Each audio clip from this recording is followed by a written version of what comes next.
व्यर्थ के बकवाद करने वाले लोगों की तरफ मत देखो, ये क्या कह रहे हैं, क्या बोल रहे हैं।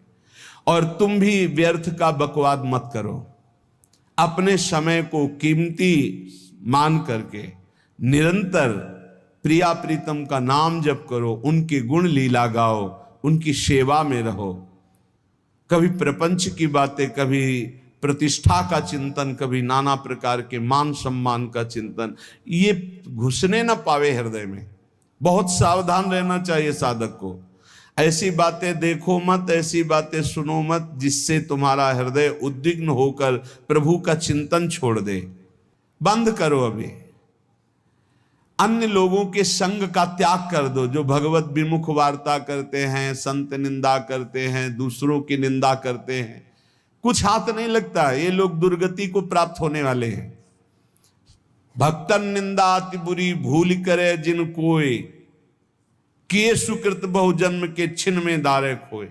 पर निंदा के किए ते नहीं आवत नहीं कछुआत, मूर्ख पर्वत पाप को ले चल अपने साथ। तो अलम कश्यापि संगत्या, ऐसा संग मत करो जिनके पास बैठने से भक्त निंदा, जन निंदा, भगवत निंदा हो। ऐसे से दूर रहो। अलम बंद कर दो ऐसे लोगों का संग।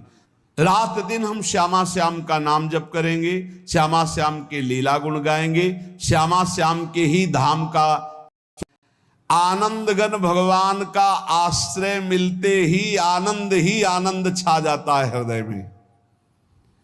उनके पास आनंद का अभाव होता ही नहीं है। जैसे सूर्य का प्रकाश उदय होते ही सूर्य का प्रकाश संपूर्ण अंधकार को नष्ट कर देता है, ऐसे ही भगवान का संपूर्ण आश्रय लेते ही सब दुख चिंता शोक नष्ट हो जाते, आनंद ही आनंद। लोकन करो तो समझ में आई बात। तेज सिंह जेरिया जी इंदौर से। प्रिय प्रिय वादिनी सखी जो की सदा जय हो। गुरुदेव, गुरु के दर्शन से, इष्ट के दर्शन से और आचार्य के दर्शन से जो प्रसन्नता होती है, उसका भोक्ता कौन होता है? इंद्रियां या अंतःकरण या जीवात्मा? अंतःकरण, अंतःकरण। कर्ता और भोक्ता अंतःकरण होता है, जीवात्मा निरपेक्ष होता है। जो गुरु है वही जीवात्मा है, वही परमात्मा है। भोक्ता अंतःकरण होता है, मन बुद्धि चित्त अहंकार। जो अहंकार है अंतःकरण का, वो भोक्ता होता है। जो स्वरूप है वो कर्ता भोक्ता नहीं है, वो निरपेक्ष है और वो एक है, सबका एक है। तो दर्शन से आपके जो ऐसी उमंगन उठती है एकदम हाँ, तो आपने अभी अपने को अंतःकरण माना है। आप अंतःकरण में अभी आप हैं, तो आपको लगता मुझे बहुत आनंद हुआ, तो आपको आनंद थोड़ी हुआ, अंतःकरण। जैसे गुरु को देखा किसने? नेत्रेंद्री ने।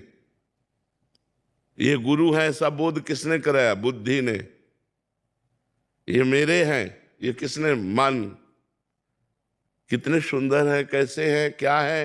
ये चित्त, और मैं इनका हूं, ये अहम। इसको आनंद हुआ। बुद्धि, मन, चित्त, अहम, अंतःकरण को जो अपना स्वरूप है वही गुरु का स्वरूप है। गुरु के स्वरूप में और अपने स्वरूप में इतना अंतर नहीं है। जब शिष्य को बोध हो जाता है सही माने में, तो गुरु स्वरूप हो जाता है। वो जानत तुम्हें तुम्हें हो जाए, वो भगवत स्वरूप हो जाता है। तो ये अंतःकरण धर्म को कर्ता भोक्ता भाव है, तो अंतःकरण धर्म को आनंद का अनुभव होता है ये। और जब इसको अंतःकरण को ले कर दे तो स्वरूपानंद होता है। जो यहाँ गुरु विराजमान हो वहाँ गुरु विराजमान है, फिर अंतर नहीं होता। फिर शिष्य और गुरु में अंतर नहीं होता।